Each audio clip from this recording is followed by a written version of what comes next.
All right. Well, thank you guys for being here. I'm really excited because this is my first time actually being up on this stage, getting to teach all of you.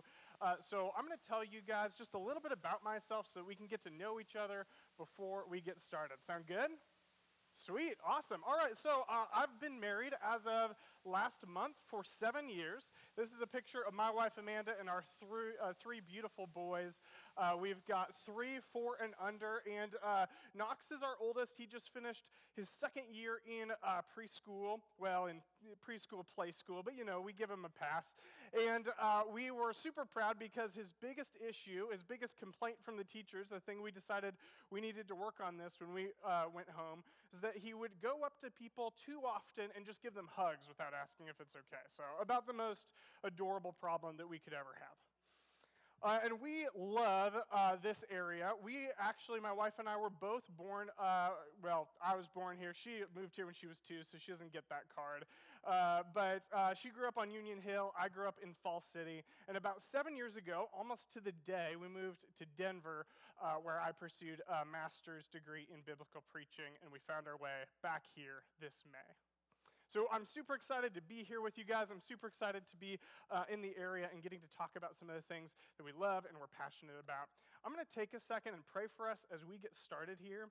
Now, I'm going to pray that if God is real, hold on for a second. If God is real and he's here with us and he loves us, because we don't assume here that everyone in this room believes that or believes in the same way that I do or believes in the same way that Jared does. But if he is, and I believe he is, and I believe he cares about us and he's here with us today, that he would guide us and show us the next steps that he wants for us as individuals and us as a community.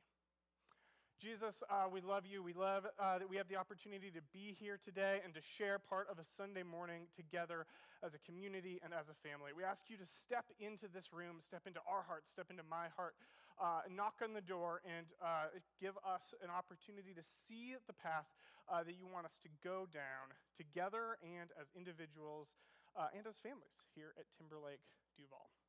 Amen. So about 2 years ago, I found myself walking up a flight of stairs.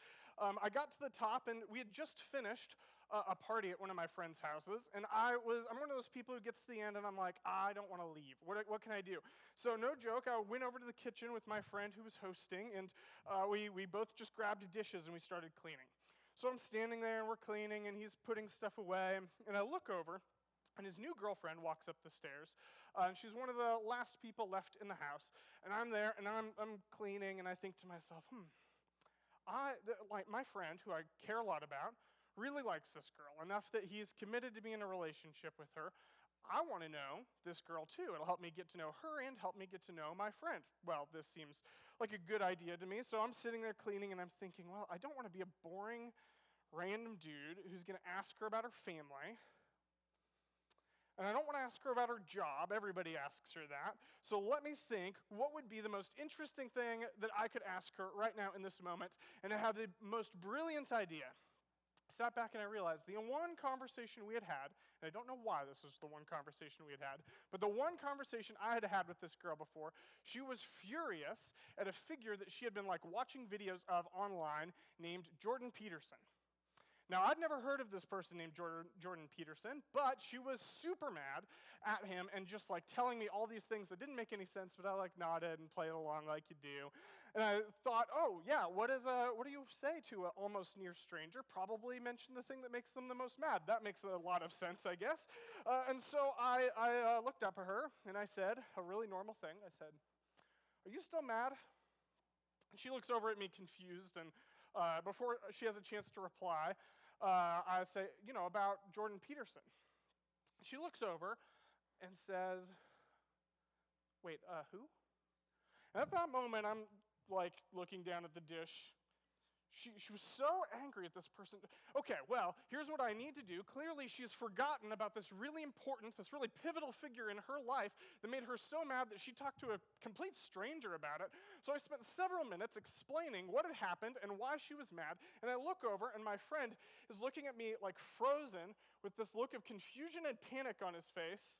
And like a normal person, I just continued pushing this conversation, saying, Jordan, Peter, you were so mad. Like, we just had this. It's like the only conversation we'd ever had. And my friend walks over, and he gets close. You know that moment your friend gets a little too close, and they're like shoulders against your shoulder, and he leans in, and he says two words that were mortifying to me. Two words that made me feel like a couple emojis that I think some of us have sent before. He said these words, "Wrong girlfriend."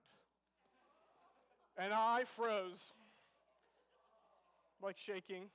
And I felt like the emoji where you're like fading away. Have you guys sent that emoji before? Where you're like, I could just turn invisible now and no longer exist. Or the emoji where you're melting, like, oh. And I tell you that story. I think it's funny. It's funny to look back on now. And all of you are pretty smart, successful, emotionally intelligent people. I can say that because I've had a few months to get to know most of you. So I don't think you'd make a mistake like that. But I actually think that all of us make mistakes along the same vein in our lives. Now, bear with me for a moment. Let me explain. For that moment, I had one picture in my mind, one thing that I was fixed on that had to be the way that I imagined it. One thing that all of a sudden I made matter more than anything else in that conversation or in my life. And if I had just listened to her, just respected what she had said, I would have realized that I was getting in my own head and sat back and would have avoided a bunch of embarrassment. Now, you guys might not have stories where you need to avoid that level of embarrassment, but I think all of us have moments where we find something in our life that seems like it is everything in our life. What is it for you? Is it maybe overthinking the conversation that you had with that guy or that girl? Is it a relationship that you're in or you want to be in? Is it maybe a next step in your career, a next bonus, a next thing that you want to buy? Maybe it's your grades or your kids' grades. That you, it takes up everything you've got, everything in your mind. When you've got a second, your mind defaults back to that. And this takes all of your energy. Now, like I said before, I think all of us do this to some degree or another. And today, we're going to take a minute and we're going to go back in time and read a letter that was written almost exactly 2,000 years ago. Now, as we do that, what we're going to be looking for is a specific tool that I think can help out everyone in this room. This tool is a question, and whether you believe in Jesus, you believe in the things that Paul is going to say as we read this letter or not, this should actually be really helpful for you to make better decisions with fewer regrets. I think we could all benefit from that. Sound good? Awesome. All right, so Paul was a missionary who wrote a significant chunk of what Christians in the Bible call the New Testament. Now, as Paul was writing these various letters, he had been traveling from place to place in the ancient Near East and in Greece and eventually Rome. And what he does is he'd go someplace and he'd live there for a few years and he'd work and he'd start to tell people about Jesus and he'd plant churches. And he went to this place, this city called Corinth in Greece. And I think there's a map that you can see to get an idea of where Corinth is. And once he goes and he plants the church, he finds people who he can trust who will take over, and then he leaves to plant a new church. But in this case, it didn't all go as well as he hoped. In fact, he started hearing that there were issues in the church in Greece, issue after issue after issue. And if you've been here over the summer, you've actually heard us talk through some of the issues that he's working through in 1 Corinthians. Now, these issues came because Greece had really one dominant philosophy that infected and affected everything. And this dominant philosophy was called Gnosticism. And Gnosticism was broken down into two groups. I'm going to explain this for all of us because it's going to be really important as we get into understanding why Paul says what he says here in a minute. But these two groups, these are two branches of one prominent Greek philosophy.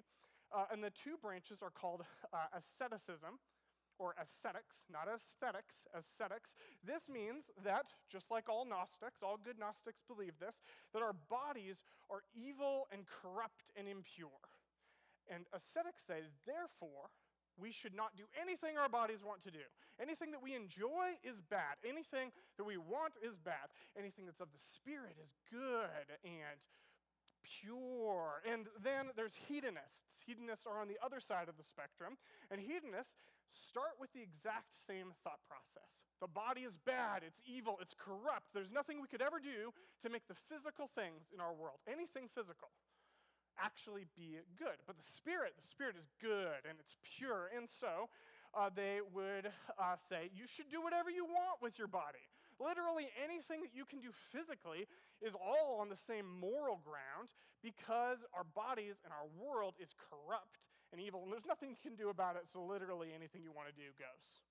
So these are the two main camps that make up the Greek philosophy as Paul is writing to this church in Corinth. And so we're getting to a point in this letter right now where we're not going to talk about the specific issues that were going on in the Corinthian church. Instead, Paul gets to this point in the letter and he says, look, everything that I've told you, everything that I've commanded you, everything that I want to encourage you to do comes from one place. It comes from a specific set of values.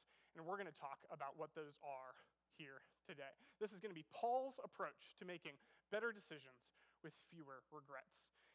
Paul writes this in 1 Corinthians, if we have sown spiritual things among you, remember the Gnostic beliefs, spiritual things among you, is it too much if we reap material things from you? Remember, spiritual things are good. I've come here and I've planted a church and I've told you about truth.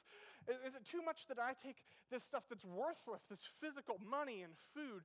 And so follow along with Paul here as he says, if others share this rightful claim on you to be able to claim these material possessions when they've sown spiritual ones, do not we even more? Nevertheless, we have not made use of this right, but we endure anything rather than put an obstacle in the way of the gospel of Christ.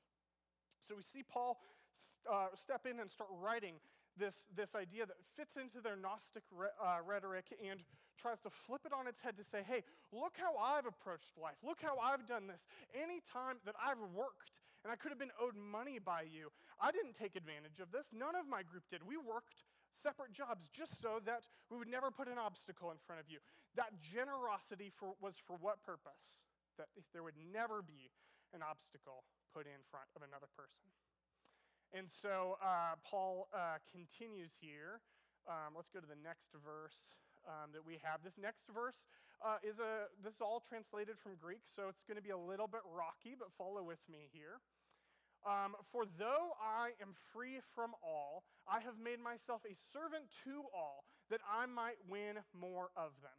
To the Jews, I became as a Jew in order to win Jews. This church would have been made up of Jews and non-Jews. It would have been made up of hedonists and ascetics. And he continues, to those under the law, I become as one under the law, though not being myself under the law, but that I might win those under the law. And to those outside the law, I became as one outside the law, not being outside the law of God, but under the law of Christ, that I might win those outside of the law. So I know that's a lot of words, it's a big mouthful, but take a second and step back, because I wonder how many of us have ever approached a community in our lives with this level of focus and clarity on how we want to engage with them. Now, put aside all of the categories of under the law, not under the law of God, not under the law of Christ, what all of these means, and step back and see Paul's whole point is that to be involved in and to be invested in this community, he will become like anyone and do whatever it takes for him to step in and find and invest in the relationships and the community that he's a part of. Now, think back for a second. I told you Paul traveled the whole known world. He started in places near Israel, and he spoke oftentimes to Jews. And then he would travel to places like Greece, which were like as far away culturally from each other as you could get. He eventually ended up in Rome and then eventually went off to Spain. And the only reason that Paul was able to insert himself into community was because he had this level of focus. Now, he's not talking about all of you guys. He's talking about himself at this point. But his first point is that he would never let the decisions he makes with his work or with his money put an obstacle in front of winning a relationship or winning someone to God. And his second point is that he would never put an obstacle in front of himself on winning others to community. And then he's going to make a third point here as he gets into the next verse. He transitions to this metaphor. Do you not know that in a race, all of the runners run, but only one receives the prize? Run in a way that you may obtain it. Every athlete exercises self-control in all things. They do it to receive a perishable wreath, but we an imperishable. So I do not run aimlessly. I do not box as one beating the air, but I discipline my body. Remember the Gnostic philosophy that Paul is beginning to draw on. I discipline my body and bring it under control, lest after preaching to others, I myself might be disqualified. Now, if you're sitting back here and you're wondering what races look like, or specifically in Paul's time, whether this means something different now than then, I actually think you're way closer to understanding exactly what Paul is talking about than you might think, because we have the same race here that he is specifically talking about in this verse. Does anybody know what I'm talking about? It's called the Olympics. Yes, the Olympics were the biggest, greatest sport in all of Greece. Everything throughout the country was oriented around the Olympics. Do we have a sport a little bit like that too? I mean, you might think of it like Super Bowl Sunday, but for them and for us, the Olympics were the pinnacle of entertainment, the pinnacle of athleticism, and the pinnacle of success and kind of celebrityhood right here. And so Paul stops and he says, just as we all know that this is an incredible achievement, just as we all know that everybody who steps onto this race disciplines their body in order to be the one person who takes home the prize, we also know that that wreath, that crown that they won, they didn't get medals, is perishable. And let me tell you how perishable it is.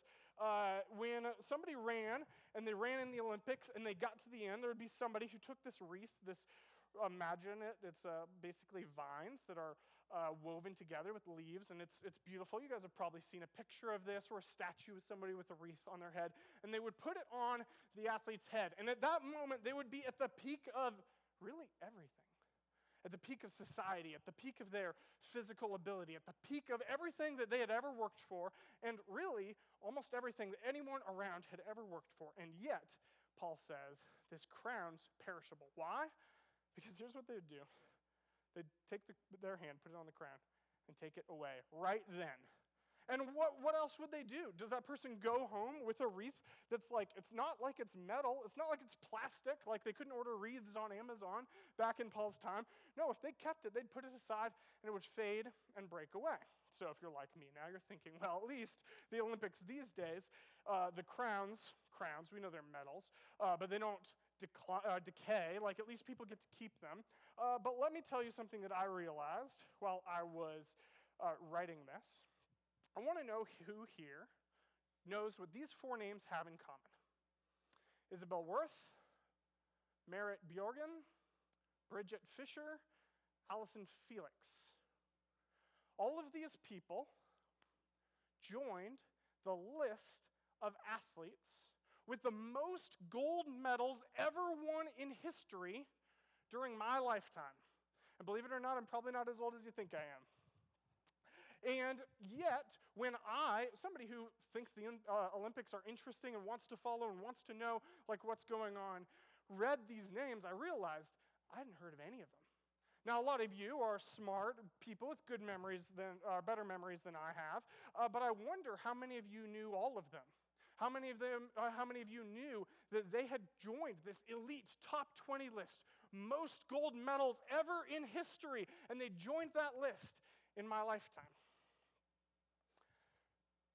And I realized as I'm processing this and seeing, like, yeah, Paul's got this idea of a wreath that fades away, that gets taken away. But even today, all of the fame of being at the pinnacle, of being kind of like on the list of the goats of the Olympics, and I don't even know who they are. Imperishable.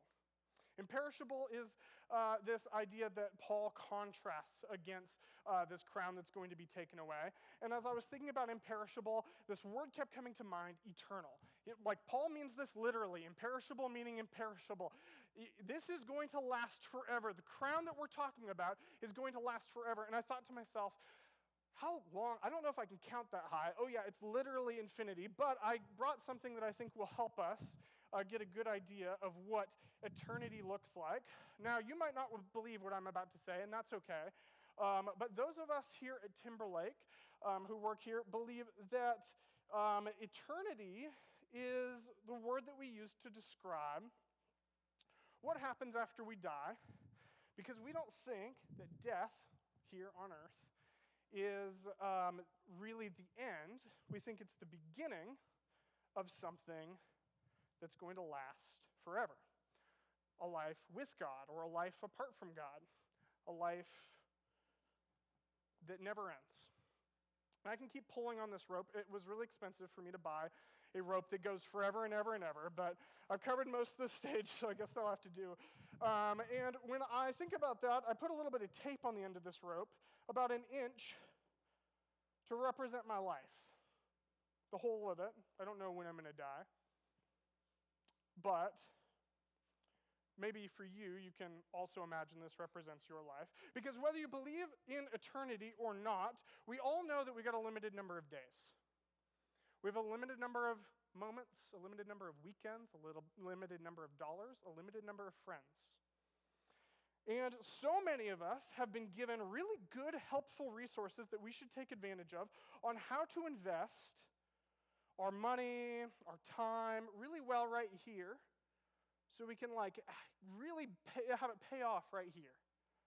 And I'm not telling you that's bad. I'm not telling you not to invest. I'm not telling you not to care about the things that make us good stewards of the resources and gifts that we've been given. But what I am telling you about, what I'm really actually asking you,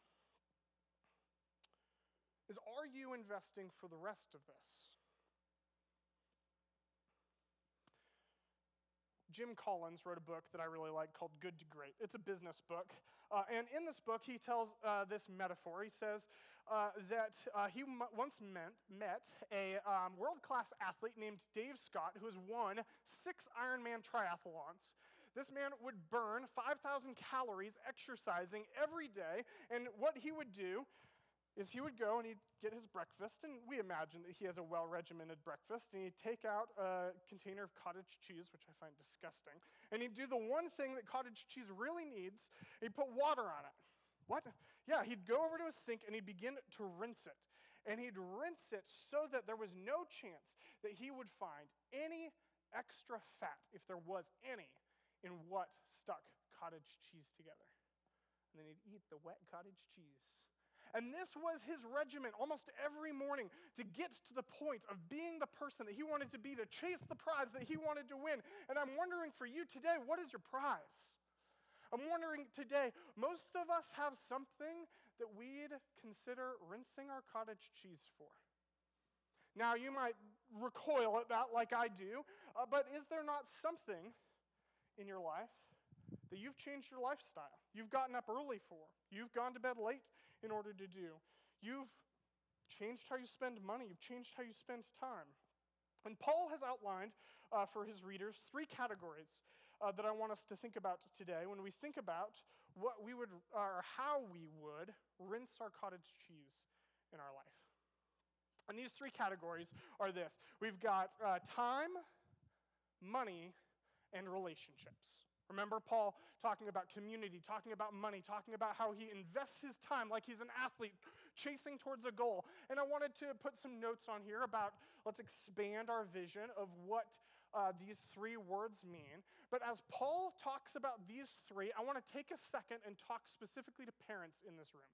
And specifically to parents who have kids living in their home. Now, if you don't, what I'm going to say is still going to be useful and helpful for you. But this is going to be specifically for parents. I want to put a number on the screen, and I want you to think about whether this number feels like a lot. Is it a big number or a little number? 936. If you're thinking about dollars in your retirement account, probably not a big number. If you're thinking about hours in labor, but 936 is a very specific number, and some of you might have guessed what it is. It's the number of weeks that you're probably going to have with your kid from the time they're born until the time they go off to college. Don't forget, I've got 4 boys. This hurts me just as much as it hurts you, I promise. And in fact, I'm going to dive in a little deeper personally because I put numbers up here that you can see, milestones of how many weeks somebody right now probably has left with an average kid. My oldest kid's 4.5, almost 5 actually, which puts him exactly at a quarter of the way through his time in our house. Assuming he goes off to college at 18, that I've got only 3/4 of my time left with my oldest kid. And I know some of you might be looking at me with a bit of jealousy because you know you don't have that much time left with your kid. In fact, I think all of us, and certainly this is true for me, are tempted to think about our time with our kids as a countdown. I use an app called ParentQ. That I'm going to put up a picture of the website on the screen right now. This is a place that you can download the app ParentQ, and I'm going to show you some screenshots of it for my family. If you're a parent, I would encourage you to look at this and see if it's useful for you. It'll let you put in your kids' birthdays, and it'll let you see how much time you have left with them. You can even integrate with Timberlake Church while you're sitting in your chair today. And these are my 3 kids. And I wonder, when you're thinking about how to invest your time, and you're thinking about the countdown you have left, I wonder if we can change that to be you thinking about the build-up. You have a build-up until you launch your kids into what's next. Wasn't that always the goal? Wasn't that always the goal that we launch them into being successful human beings who are going out and living a life that they're proud of? Wasn't that always the goal? This is your build-up. And this is where you're investing. If Paul's right, and if we're right, in eternity. Some of you guys have different relationships than a kid living in your house, but the same thing is true for you. How you invest your time is limited. You have an opportunity to change it if you want to. Let's look at those 3 categories again because we've put together 3 really easy next steps for anybody who wants to take a step in investing here today. Some of us have been really excellent in investing our finances in a way that's going to pay off for us when we retire. Don't get me wrong, neither me nor Paul is saying that's a bad thing. We're just trying to say, if you're investing right here to get to right here, are you also investing in this?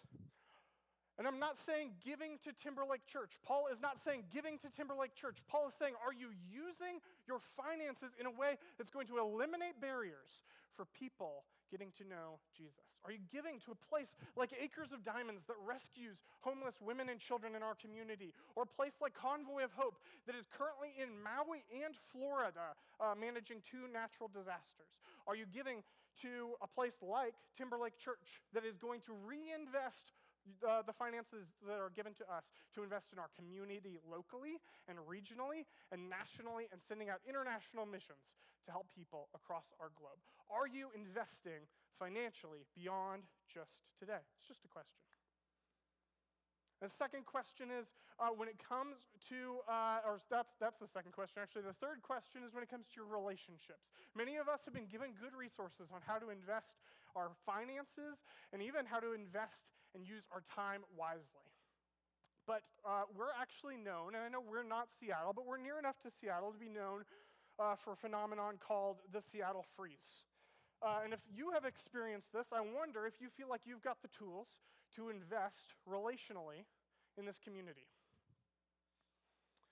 And for all 3 of these, we want to give you a really easy next step because we believe this is not something we want from you. This is something we want for you today. So we've given you 3 really easy ways. Right now, you can pull out your phone. You can go to timberlakechurch.com/serve and get involved here in investing in relationships with kids or with guests that are going to last longer than maybe anything else you do in your life. We're going to give you an opportunity to give if you want to become a part of the team of people who makes everything that happens here and everything that happens that Timberlake empowers across the state and across our globe possible by joining the team that gives at timberlakechurch.com/give. And do you want to invest, maybe for the first time or the first time in a long time, in seriously chasing a goal like Paul a goal of being whatever he needs to be to get into a relationship. You can do that starting today. You can go to timberlakechurch.com/groups. We want to make this as easy as possible for you. These are just ideas for next steps. But I want to give you an opportunity to consider this. I want to give you an opportunity to reflect on this. I promised you a tool that would be useful for anyone in the room, and the tool is this question. Once today is only a story, what story do you want to tell? In your finances, in your relationships, and in your time. When today is only a story, what story do you want to tell? We're going to sing this song now. This song is going to give us a chance to reflect and ask God, where do you want me to invest? Where do I want to invest? Where do we want to invest differently as a community from today onward?